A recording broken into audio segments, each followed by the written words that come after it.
Doğa bizim yaşam kaynağımızdır. Doğaya çöp atmayalım. Doğa bizim sevgi kaynağımızdır. Doğa bizim ciğerlerimizdir, ciğerlere çöp atmayalım. Doğa bizim dostumuzdur.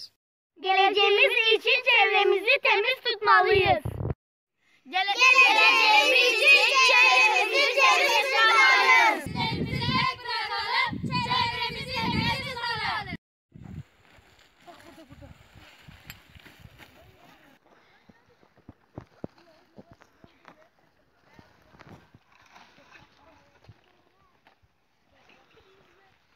Hadi çöp toplayın. Ormanımızı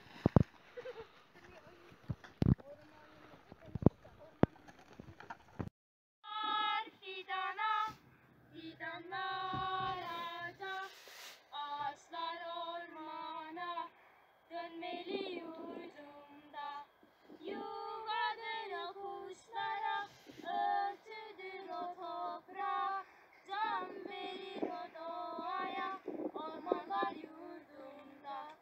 Bir tek dal kırmadan, ormansız kalmadan, hey insan bir fidan dikmeli yurdumda. Yuvadır o kuşlara, örtüdür o toprağa, can verir o doğaya.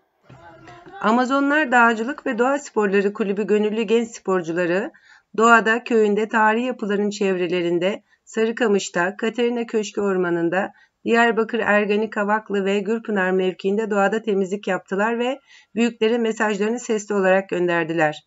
Dağlar doğa hepimizin ve yaşanacak bir Türkiye'miz için çöplerimizi doğaya bırakmayalım.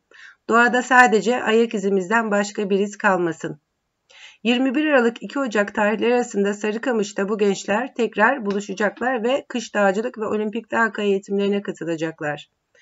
Doğada temizlik zamanı etkinliğine eş zamanlı katılan gönüllü tüm sporcularımızı kutluyoruz. Gülsoy'dan Amazonlar Dağcılık ve Doğa Sporları Kulübü Başkanı.